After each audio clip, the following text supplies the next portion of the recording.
안녕하세요. 오늘도 행복한 시간, 책과 함께 하는 소설입니다. 여러분의 응원과 관심은 저에게 큰 힘이 됩니다. 오늘 여러분과 함께 할 작품은 루이스 캐럴 작가님의 이상한 나라의 앨리스 작품입니다. 앨리스는 화려한 화단과 시원한 분수대가 있는 아름다운 정원에 이르게 되었답니다. 어떤 모험이 펼쳐질지 끝까지 함께 들어주세요. 지금 시작합니다.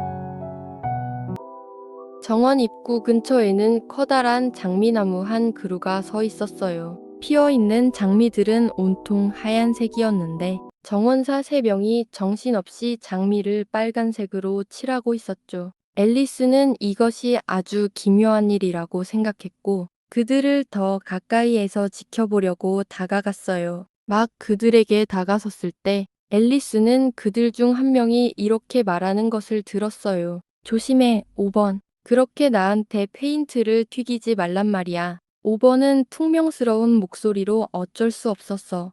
하고 말했어요. 7번이네 팔꿈치를 툭 쳤다고. 그 말에 7번이 고개를 들고는 맞아 5번. 넌 늘남 탓만 하는구나. 하고 쏘아붙였어요. 5번은 넌 아예 입 다물고 있는 게 좋을걸. 하고 되받아쳤어요. 어제 여왕님께서 내 목을 쳐야 한다고 말씀하시는 걸 내가 들었단 말이야. 맨 처음 말했던 정원사가 무슨 일로? 하고 물었어요. 7번은 내 알바 아니야, 2번. 하고 으르렁거렸어요. 5번이 아니, 2번의 알바 맞아. 하고 말했어요. 내가 말해줄게. 요리사에게 양파 대신 튤립 뿌리를 가져다줘서 그랬대. 7번은 붓을 휙 던지며 세상에 이렇게 불공평한 일이 하고 막 말하려던 참이었는데 그만 그의 눈이 자신들을 지켜보고 서 있는 앨리스에게 우연히 닿았어요. 그는 갑자기 말을 멈췄고 다른 정원사들도 둘러보더니 모두들 허리를 숙여 깊이 고개를 조아렸어요.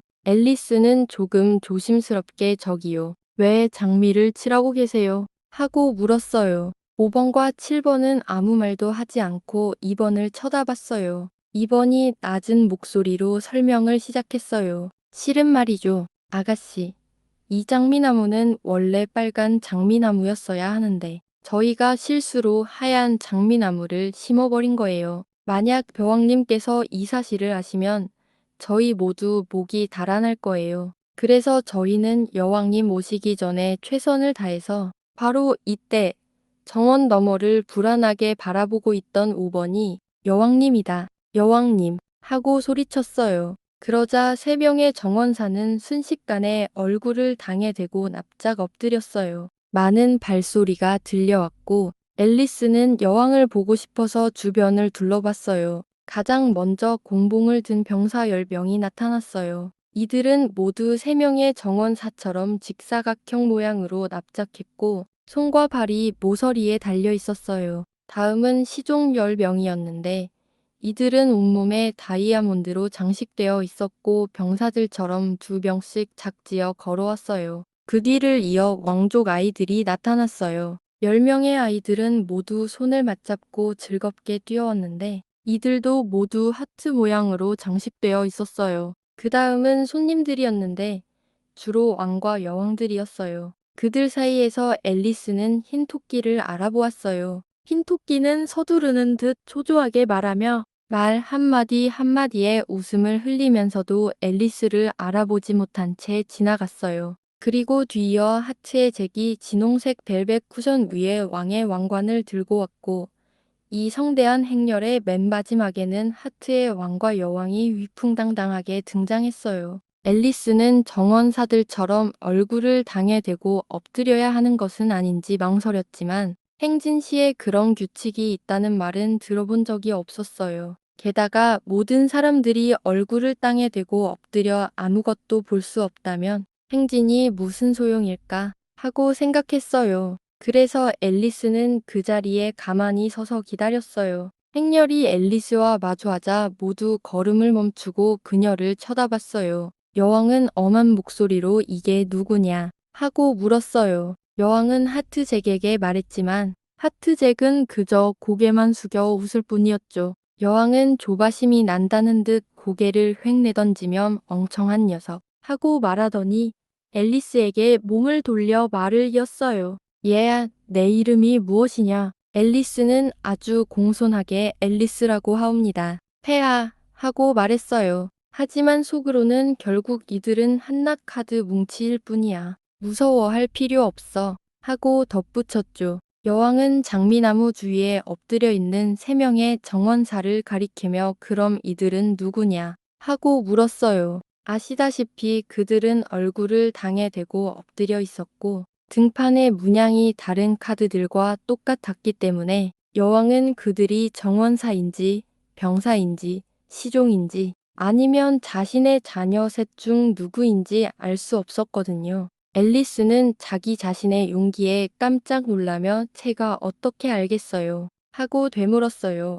저와는 상관없는 일인걸요. 여왕은 분노로 얼굴이 시뻘겋게 달아올라 잠시 야수처럼 앨리스를 노려보더니 저 아이의 목을 쳐라. 목을 하고 소리쳤어요. 앨리스는 아주 크고 단호한 목소리로 말도 안 돼요. 하고 외쳤고 여왕은 그 자리에서 침묵했어요. 왕이 여왕의 팔에 손을 얹고는 조심스럽게 여보, 다시 생각해보세요. 그저 어린아이일 뿐입니다. 하고 말했어요. 여왕은 화가 나서 왕에게서 몸을 돌리더니 하트잭에게 저것들을 뒤집어 놓아라 하고 명령했어요. 하트잭은 발 하나로 아주 조심스럽게 그렇게 했어요. 여왕은 짖어질 듯 날카로운 목소리로 일어나라 하고 외쳤어요. 그러자 3명의 정원사는 순식간에 벌떡 일어나 왕과 여왕, 왕족 아이들, 그리고 모든 사람에게 허리를 굽혀 인사하기 시작했어요.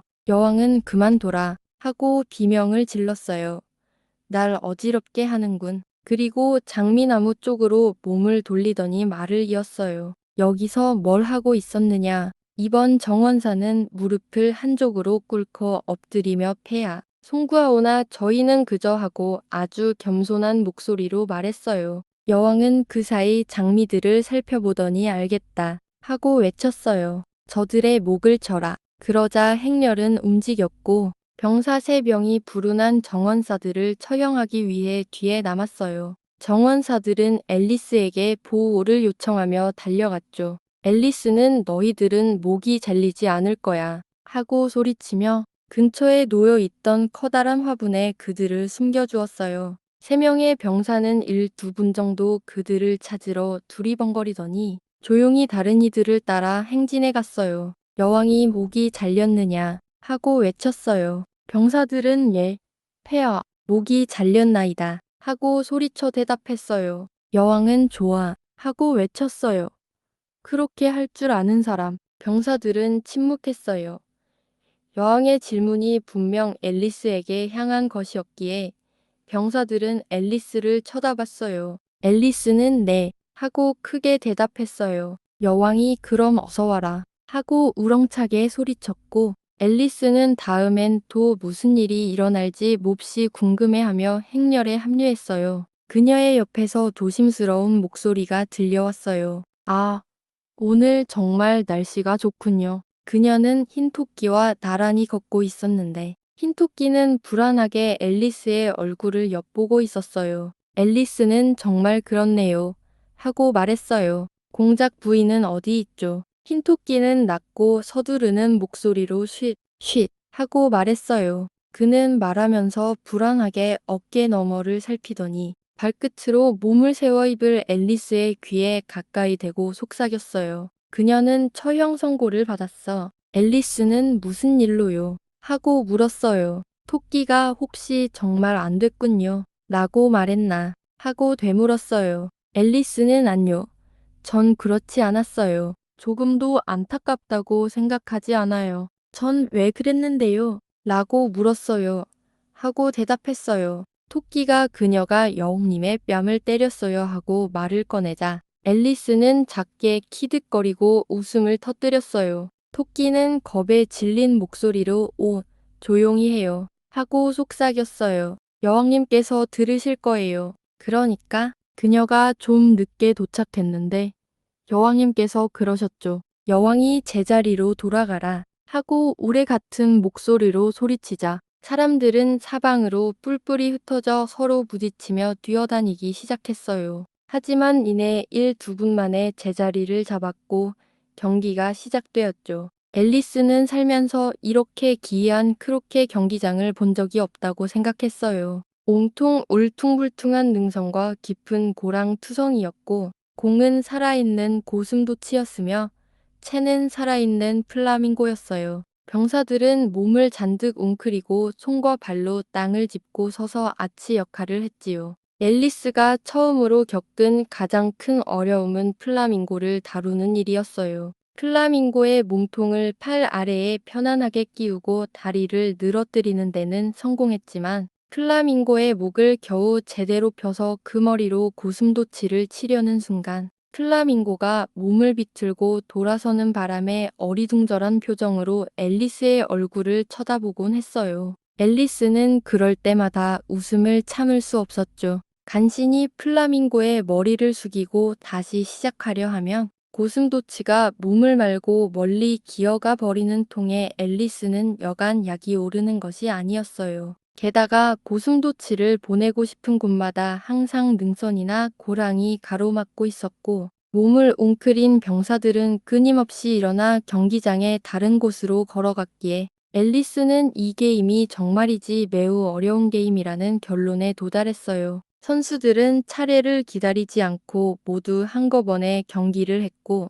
내내 싸우고 고슴도치를 차지하려고 다투었어요. 그리고 아주 짧은 시간 안에 여왕은 맹렬한 분노에 휩싸여 쿵쿵거리며 뛰어다녔고 거의 한 분마다 저놈의 목을 쳐라 또는 전연의 목을 쳐라 하고 소리쳤어요. 앨리스는 몹시 불안해지기 시작했어요. 확실히 아직 여왕과 어떤 다툼도 없었지만 언제라도 그런 일이 생길 수 있다는 것을 알았어요. 그러면 어떻게 될까? 하고 그녀는 생각했어요. 이곳 사람들은 목을 치는 걸 정말 좋아해 보이니까 대단한 건 아직 살아남은 사람이 있다는 거야. 앨리스는 어떻게 하면 눈에 띄지 않게 이곳을 벗어날 수 있을까 궁리하며 탈출구를 찾고 있었어요. 그때 공중에 기묘한 모습이 나타나는 것을 발견했어요. 처음에는 매우 당혹스러웠지만 1~2분 정도 지켜본 후에 그것이 활짝 웃는 미소라는 것을 알아차렸고 그녀는 혼잣말처럼 중얼거렸어요. 채셔 고양이잖아. 이제 이야기할 상대가 생겼어. 입술이 다 나타나자마자 채셔 고양이가 어떻게 지내고 있니? 하고 물었어요. 앨리스는 눈이 다 나타날 때까지 기다렸다가 고개를 끄덕였어요. 속으로는 귀가 다 나타나기 전에는 아니 적어도 한쪽 귀라도 나타나야 저에게 말해봐야 소용없지 하고 생각했죠. 잠시 후 머리 전체가 나타나자 앨리스는 들고 있던 플라밍고를 내려놓고 드디어 자신의 말을 들어줄 사람이 생겼다는 기쁨에 차서 경기에 대해 설명하기 시작했어요. 고양이는 이제 볼 만큼 다 보았다고 생각했는지 더 이상 몸을 드러내지 않았습니다. 앨리스는 다소 불평하는 듯한 투로 정말 공정하게 경기를 하지 않는 것 같아요. 하고 말했어요. 다들 너무 심하게 다투어서 자기 목소리조차 들을 수 없을 정도예요. 특별한 규칙 같은 것도 없는 것 같고요. 아니, 규칙이 있다 해도 아무도 지키지 않아요. 그리고 모든 것이 살아 움직이니 얼마나 정신이 없는지 모를 거예요. 예를 들면 제가 다음으로 지나가야 할 아치는 경기장 저쪽 끝에서 돌아다니고 있고 방금 여왕님의 고슴도치를 쳤어야 했는데 제 고슴도치가 오는 것을 보고 도망가 버렸잖아요. 채셔 고양이가 나지막한 목소리로 여왕님은 어떠하니? 하고 물었어요. 앨리스는 전혀요. 하고 대답했어요. 여왕님은 너무나도 바로 그때 앨리스는 여왕이 바로 뒤에서 자신의 말을 듣고 있다는 것을 알아챘어요. 그래서 재빨리 말을 이었죠. 승리하실 것 같아서 게임을 끝낼 가치도 별로 없겠네요. 여왕은 미소를 지으며 지나갔어요. 왕이 앨리스에게 다가오며 채셔 고양이의 머리를 몹시 호기심 어린 눈으로 쳐다보며 누구랑 이야기를 나누는 거지? 하고 물었어요. 앨리스는 제 친구예요. 채셔 고양이입니다. 하고 말하며 소개해드릴게요. 하고 덧붙였어요. 왕은 도무지 마음에 들지 않는군. 하고 말했어요. 하지만 좋다면 내 손에 입을 맞춰도 좋다. 고양이는 그러고 싶지 않군요. 하고 퉁명스럽게 말했어요. 왕은 건방지게 굴지 마라. 하고 말했어요. 그리고 그렇게 날 쳐다보지 마. 왕은 말하면서 앨리스의 뒤로 숨었어요. 앨리스는 고양이도 왕을 볼 수 있는 법입니다. 하고 말했어요. 어떤 책에서 읽었는데 어디였는지는 기억나지 않아요. 왕은 아주 단호하게 저것을 없애야겠군.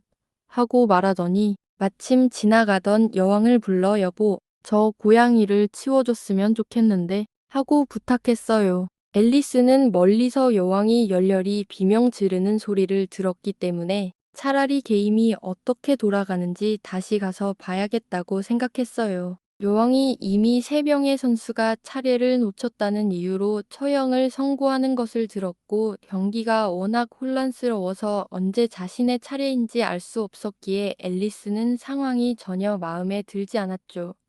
그래서 그녀는 자신의 고슴도치를 찾아 나섰어요. 고슴도치는 다른 고슴도치와 싸우는 중이었고 앨리스는 이것이 한족 고슴도치로 다른 한족을 크롭게 할 수 있는 절호의 기회라고 생각했어요. 유일한 어려움은 그녀의 플라밍고가 정원 반대편으로 도망가 있었는데 앨리스가 보니 플라밍고가 어찌할 바를 모르고 나무 위로 날아오르려 애쓰고 있었던 것이었어요. 앨리스가 플라밍고를 잡아서 데려왔을 때 싸움은 이미 끝났고 두 고슴도치는 모두 사라지고 없었어요. 앨리스는 하지만 크게 상관없어. 어차피 이쪽 땅의 아치들은 다 사라졌으니까 하고 생각했어요. 그래서 그녀는 플라밍고를 팔 아래에 단단히 끼고 다시 도망가지 못하게 한 다음 친구와 좀 더 대화를 나누기 위해 돌아갔어요. 채셔 고양이에게 돌아왔을 때 앨리스는 그 주위에 꽤 많은 사람들이 모여 있는 것을 보고 깜짝 놀랐어요. 망나니와 왕, 그리고 여왕이 모두 동시에 말하며 다투고 있었고 나머지 사람들은 모두 조용히 서서 매우 불편해 보이는 모습이었어요.